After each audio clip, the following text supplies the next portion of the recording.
আমার ভাই আমাকে এখন জাপানিজ ভাষাতে উইশ করবে বল। স্কুল থেকে ফিরে কাঁচা বড় কাঁচা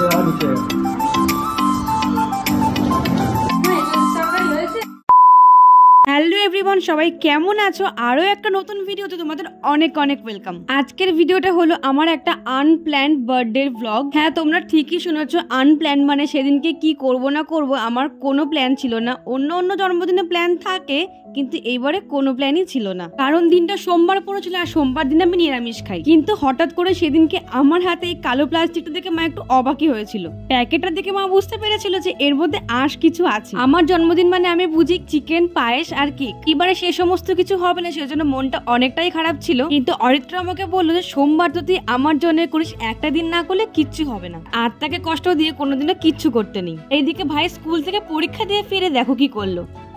মা এঁচোড়ের তরকারি হয়েছে? হ্যাঁ, এঁচোড়ের তরকারি। এই যে বার্থডে গিফট, এই যে এঁচোড়ের তরকারি।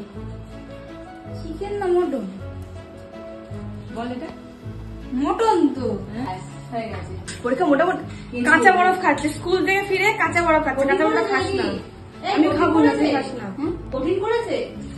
এইবারে আমার জন্মদিনের সব থেকে বেস্ট গিফট ছিল অরিত্রার হাতে বানানো আমার জন্য এই কেক। বানাতে গিয়ে দেখো হাতে ছ্যাঁকাও খেয়ে ফেললো, কিন্তু তাও আমাকে একটু হাত দিতে দেয়নি। আর এখানে আবদার ছিল মাটনটা যেন আমি বানাই। হঠাৎ করে সবকিছু সিদ্ধান্ত হওয়ায় আমাদের তোড়জোড় তো শুরুই হয় বেলা 12টার সময়। ভিডিও ক্লিপগুলো ঠিক যেমন ভাবে আছে ঠিক সেরকম ভাবে সেদিনকে কাজ হচ্ছিল। একদিকে অরিত্র কেক বানাচ্ছিল, আমি একদিকে বানাচ্ছিলাম মাটন, আর একদিকে মা দেখো পায়েসও বানাচ্ছিল। মানে সবাই সব দিকেই কাজ করে দিচ্ছিল।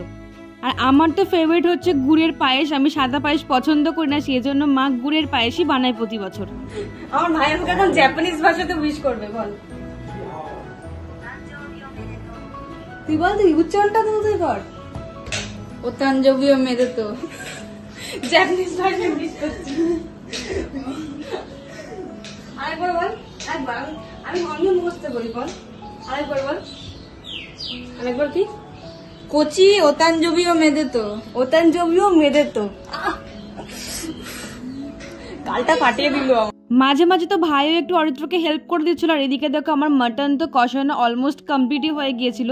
আর তার মধ্যে বাপিও বাড়ি এসে গেছিল, বাপিও সব কাজে হেল্প করে দিচ্ছে। একদিকে হয়ে গেছে মাংস কমপ্লিট, এদিকে ফ্রাইড রাইসের জন্য সমস্ত সবজি কাটা হচ্ছিল। আর আমার ভাই তো সব দিকে আছে, একবার কেক বানানোতে হেল্প করছে, একবার সবজি কাটছে। আর এখানে ফ্রাইড রাইসের সবজিগুলো সব ভাজাও আমি বসিয়ে দিয়েছি। একদিকে হচ্ছিল ফ্রাইড রাইসের সবজি ভাজা, আর একদিকে মাটন কষা। এটাও হলো আমার জন্মদিনের পাওয়া আমার সব থেকে বড় সারপ্রাইজ। আমার বাপি আমার কেকের ফিনিশিং দিয়ে দিচ্ছিল, কিন্তু তবু আমার কেকে হাত দেওয়া খুব স্ট্রিক্টলি বারণ ছিল। সব শেষে কেকের লাস্ট ফিনিশিংটা অরিত্রই দিয়েছিল। আমি শুধু ওকে একটুখানি দেখিয়ে দিয়েছিলাম। আমি সত্যি ভাবতে পারিনি যে কেকে এত সুন্দর করে ডেকোরেশনটা কমপ্লিট করতে পারবে। ডিজাইনটাতে আমি ওকে কিছুই বলে দিইনি, ও একদম নিজের মন থেকে ডিজাইনটা তুলেছিল। আমার তো ভীষণই পছন্দ হয়েছিল। আসলে কি জানো তো, আমিও তো ওর জন্মদিনটা অ্যারেঞ্জ করি, এই জিনিসটা আমিও বুঝি। নিজের মনের মানুষের জন্মদিনটা যদি নিজের মন মতন করে অ্যারেঞ্জ না করা যায় না, তাহলে সত্যি মনে অনেকটাই খুঁত থেকে যায়। আর সেজন্যই মনে হয় আজকে আমার জন্য মাটনটা এনেছিল। আর সব শেষে চলে এলো আমাদের খাওয়া দাওয়ার পালা। এখানে তো মা করেছিল একটা এঁচোড়ের তরকারি, মাটন, পায়েস, ফ্রাইড রাইস, বাস এইটুকুই ছিল। আর এইখানে তো ভাই আগে এঁচোড় খেয়ে নিয়ে মাটনের জন্য বসেছিল, কিন্তু মা স্ট্রিক্টলি বলে দিয়েছিল